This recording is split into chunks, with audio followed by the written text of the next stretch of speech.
আসসালামু আলাইকুম ওয়া রাহমাতুল্লাহি ওয়া বারাকাতুহু। হামিদা ওয়া মুসাল্লিয়া। প্রিয় দর্শক, আমাদের কাছে এক ভাই জানতে চেয়েছেন যে সাহরিতে যখন ফজরের আজান হয় সেই সময় কোনো পানাহার করা জায়েজ হবে কিনা। প্রথম কথা হলো, এই ক্ষেত্রে আমরা একটি হাদিস পাই যেটি সুনান আবু দাউদ শরীফে এসেছে।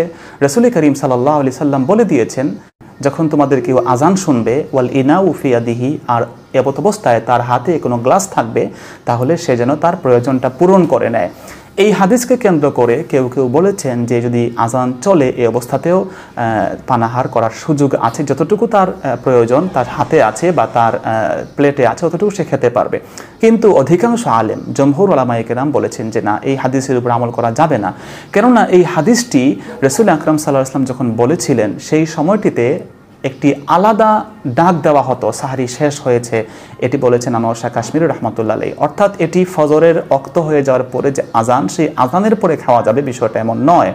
দ্বিতীয়ত, যদি একটা সময় আজান কেউ দিতেন যখন সূর্যের বা সুবহে সাদেকে দেখে অনুমান নির্ভর আজান দিতেন, কিন্তু এখন যেহেতু সময়টা স্পষ্ট হয়ে গেছে, এখন যেহেতু পুরো বিশ্ব টাইম টেবিল অনুযায়ী চলেন, তারা সকলে নিশ্চিত যে এই অক্তটা সুবহে সাদিক হয়ে গেছে, এরপরে আজান দেওয়া হয়, এখন যদি কেউ এটি পানাহার করেন তাহলে কিন্তু তার রোজা ভঙ্গ হয়ে যাবে।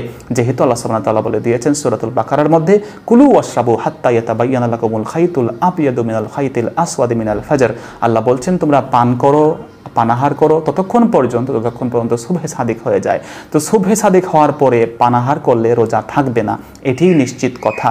এবং আল্লাহ রাসূলের এই হাদিসের যে ব্যাখ্যায় ওলামায়ে কেরাম তারাতে একেবারে স্পষ্ট অবস্থান বর্ণনা করেছেন যে এটি কোনো অবস্থাতেই সুবহে সাদিক হয়ে যাওয়ার পরে পানাহারের কোনো সুযোগ নেই। যদিও সাহরি একটু দেরিতে করা সুন্নাহ, কিন্তু দেরিতে খাওয়া মানে এই না যে আজান হয়ে যাবে তখনও খাওয়া হবে, এটি কিন্তু সুন্নাহ নয়। বরং বিভিন্ন হাদিসে আছে আল্লাহ রাসূল সাল্লাল্লাহু আলাইহি ওয়াসাল্লাম সাহরি খেয়ে ফজরের আজান পর্যন্ত সময় কতটুকু বাকি থাকতো, সহিহ বুখারী মুসলিমের হাদিসে আসছে প্রিয় নবীর সময় এতটুকু বাকি থাকতো যে সাহাবায়ে কেরাম বলছেন যে কমপক্ষে 50টি আয়াত তেলাওয়াত করার সময় বাকি থাকতো।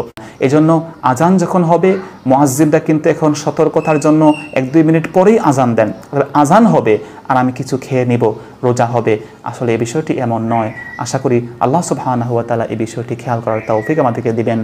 ওয়াহাজা মা ইনদানা ওয়াল ইলমু ইনদাল্লাহ। আসসালামু আলাইকুম ওয়া রাহমাতুল্লাহি ওয়া বারাকাতুহু।